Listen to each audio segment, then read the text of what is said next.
think of a competent person, I think of a lot of the characters played by Harrison Ford over the past 50 years. By this, I mean Han Solo, I mean Indiana Jones, and I mean basically every movie Harrison Ford has been in that I can't remember right now, but all of which evoke this very masculine and reliable figure of a man who can basically do whatever he wants and does whatever he wants. He doesn't just have the ability to, he does basically whatever he wants. And he's the kind of man that women rely on. He's the kind of man who calls when he says he will. He's the kind of man who, when a woman is in a difficult situation, comes into her life and is reliable and secure. He puts things in order and he figures everything out for her. He listens. He's attentive. But most importantly, he is someone whose actions are consistent with what he's saying. He does what he says he will. I think a great example of this is how Dorothea Fields from 20th Century Women describes the kind of man she wants to be with. He knows what I'm thinking and what makes me laugh. He can really see me. And you know he's going to do what he says he's going to do. So it's easy. Later on in the movie, she kind of expands on this idea. Men always feel like they have to fix things for women or they're not doing anything. But some things just can't be fixed. Just be there. Somehow that's hard for all of you. I think the best example of this would be an interview that Mitski gave, where she describes being the cowboy. The idea draws from the American imagination of the cowboy, that mythical figure which enters situations, makes a mess, and then promptly leaves without any repercussions or accountability. I think for a lot of men, they have grown up, socialized in an environment where they intrinsically have the sense of being the cowboy. No matter how insecure they are or how inadequate, they believe they have something essential to contribute as human beings, which is something I don't see in every woman. I don't see every woman feeling like she has a right to occupy every space she enters, no matter how incompetent she is. Women, on the other hand, seem to grow up believing the opposite to be true of men. To quote Lily King, nearly every guy I've dated believed they should already be famous, believed that greatness was their destiny and they were already behind schedule. An early moment of intimacy often involved a confession of this sort, a childhood vision, teacher's prophecy, a genius IQ. At first, with my boyfriend in college, I believed it too. Later, I thought I was just choosing delusional men. Now I understand it's how boys are raised to think, how they are lured into adulthood. I've met ambitious women, driven women, but no woman has ever told me that greatness was her destiny. Now, I believe every human being should believe that they have something worthwhile and meaningful to offer to the grand conversation of living and being, very Walt Whitman. But I also believe that for women, having this feeling is rather rare. But every now and then I'll meet someone who is wildly interesting. One such person that I met is a guy that I went on a few dates with. And I noticed that in many conversations, he had very sophisticated and well-developed ideas, things that he had properly considered, possibly researched, and could speak well on, eloquently, and with great nuance. Other topics, however, I noticed his understanding of the situation was wildly simplistic, naive, and underdeveloped. Some people have interesting ways of thinking so that they can speak on a wide range of subjects and can be interesting to talk to about basically anything because they've trained their mind to think in a particular way. I like to think that I'm a bit like that. I feel like even if I don't know much about a subject, if you tell me the basics or try to explain it to me, I can offer something. I have something that's worth contributing. But with this guy, I feel like he didn't fall into this particular category of people who have trained their minds to think in a particular way, and those skills are then applied to every single scenario or dialogue or conversation or any kind of discourse or problem.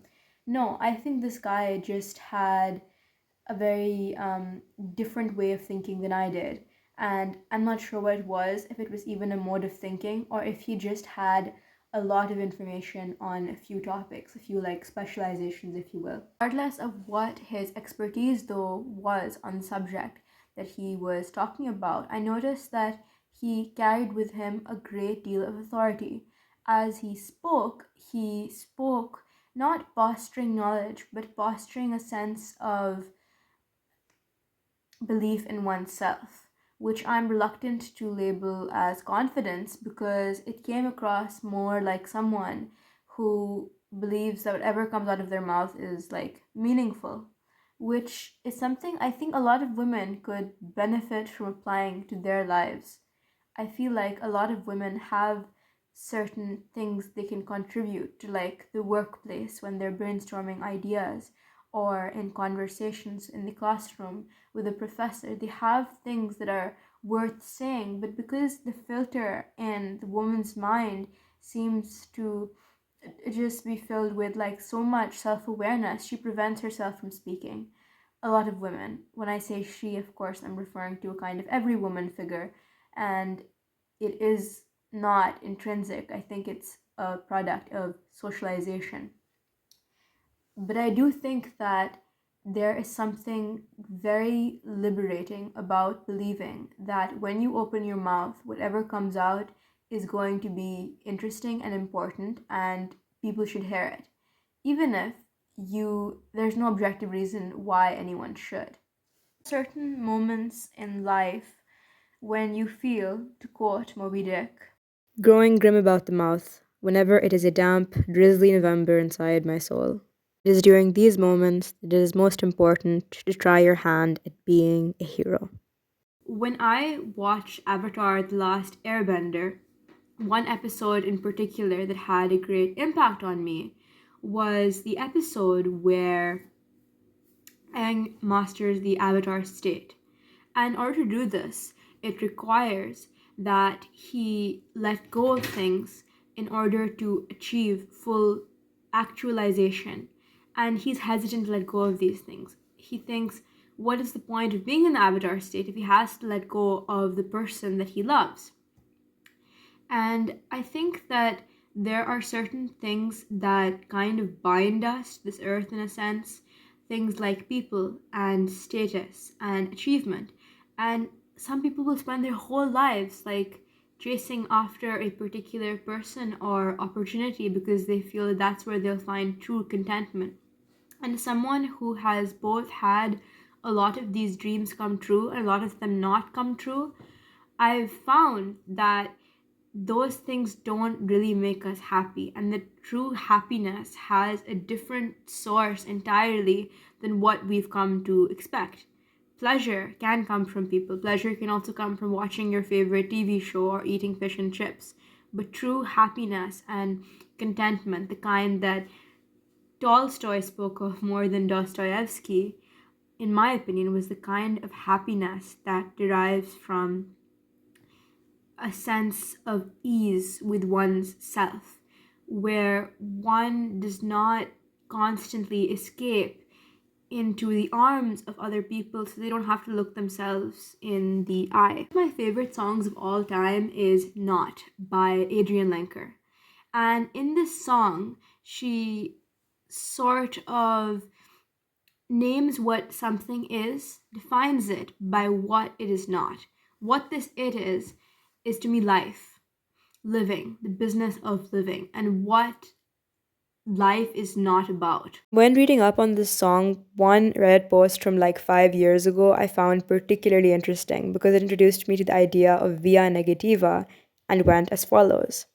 Not, says Bacon underscore canon, reminds me of a method of religious reasoning by which God is described in terms of what he is not, formless, boundless, beyond logical comprehension, etc. Lenker pulls from a series of evocative phrases, both grounded and abstract, to gesture at what is left undescribed. Life on Earth is not just a series of vignettes, experiences, or accomplishments. It is also the very texture that fills the space between them. I think Adrienne Lenker is right, whether she's meaning to describe God or not. Life isn't about just winning or fulfilling one's hunger or even the vacant wilderness vying. Then, if life is not these things, then what is life about? I don't want to suggest that the composition of Lenker's song suggests an answer. I don't think the question answers itself or that the articulation of the question on its own provides any sort of, well, resolution. But I do think that articulating a question can provide a great deal of catharsis and sustenance. I do think that's what being Indiana Jones is all about attempting to find your own answer. It's about becoming the answer. Indiana Jones, in my opinion, is so much more than the way it translates into a romantic relationship. But I feel like using the framework of a romantic relationship is the most effective way to show why it is so awesome to be an Indiana Jones figure. I feel like for most women, especially when they're young, there is a focus on how you look and the need for male approval, either in the form of friendships with men or relationships with men of a romantic nature or academic validation. And I feel like the problem with these is that it makes it very difficult to just view guys as people and not as validation centers because you kind of become this vampire who requires like male validation. And I think what's really powerful and something more women should do is just sort of enter their romantic spheres, being an Indiana Jones, asking for what they want, demanding it when it is not provided to them, in the sense that they do not put up with not having their needs met, and essentially just walking away. Like, think about it. Would Harrison Ford stick in a situation when the walls are crumbling down and he feels abandoned and lost? No, he would find his way out of that situation and he wouldn't just stay there. I think it's important to just be Harrison Ford. Enter a room like you have the right to be there and say hello to people and realize that there's something inside you that is worth offering to the world.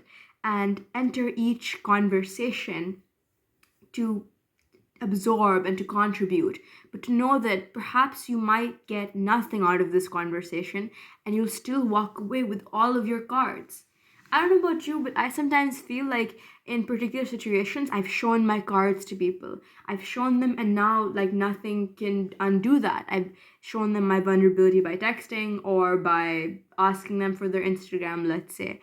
And now it can't be undone. Forever, their opinion has changed with me. But I feel that if you truly just enter a conversation without expectation or without hoping that your needs are met in some way, knowing that you provide for those needs, that you water your own nutrients, I feel like you'd have a much more successful time forming attachments with other people. And you might wake up one day and find that despite your best efforts and without you even knowing, you have liberated yourself. You have become free, you have become brave,